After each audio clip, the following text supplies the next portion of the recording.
దేవుడు అబ్రహాముతో ముందుగానే ప్రామిస్ చేయడం జరిగింది. ఏమని? ఇదిగో ఆదికాండం 12వ అధ్యాయం 3వ వచనం కనుక మీరు గమనిస్తే, నిన్ను ఆశీర్వదించు వారిని ఆశీర్వదించదను, నిన్ను దూషించు వారిని శపించదను, భూమి యొక్క సమస్త వంశములు నీ యందు ఆశీర్వదించబడునని అబ్రహాముతో చెప్పడం జరిగింది.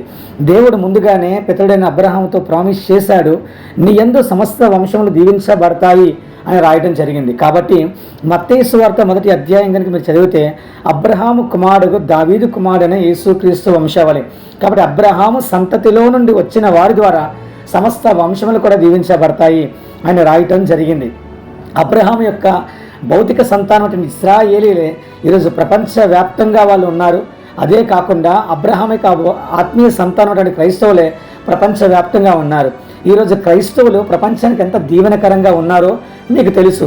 ఈవెన్ టెక్నాలజీ పరంగా కావచ్చు, విద్య వైద్య విధానంలో కావచ్చు, ప్రతి దానిలో కూడా ఈరోజు ప్రపంచవ్యాప్తంగా ఉన్న వారికి దిశానిర్దేశం చేస్తున్నవారు వీరే అనే సత్యం అందరికీ తెలిసిన విషయమే.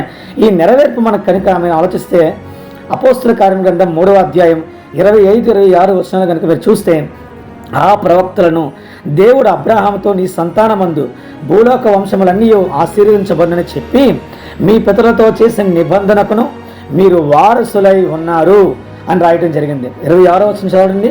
దేవుడు తన సేవకుని పుట్టించి లేక పంపి లేపి, మీలో ప్రతి వాణ్ణి వాని దుష్టత్వం నుండి మళ్లించుట వలన మిమ్మల్ని ఆశీర్వదించుటకు ఆయనను మొదట మీ యొద్దకు పంపనని చెప్పాను. సో ఈరోజు మనుషులందరినీ కూడా పాపం అనే కాడి నుండి బయటికి విడిపించడమే కాదు, ఈవెన్ ఇశ్రాయేలీలను కూడా విడిపించడానికి ధర్మశాస్త్రాన్ని కాడి కింద నుండి వాళ్ళు బయటికి తిప్పించి వారిని ఆశీర్వదించాలని చెప్పే ప్రభువైన యేసుక్రీస్తుని ఈ లోకంలో పంపించడం జరిగింది. కాబట్టి ఎవరైతే యేసుక్రీస్తుని సొంత రక్షకునిగా ప్రభువుగా అంగీకరిస్తారో, అబ్రహాముతో చేసిన నిబంధనలో మనందరం కూడా పాలిభాగస్థులమై ఉంటాము.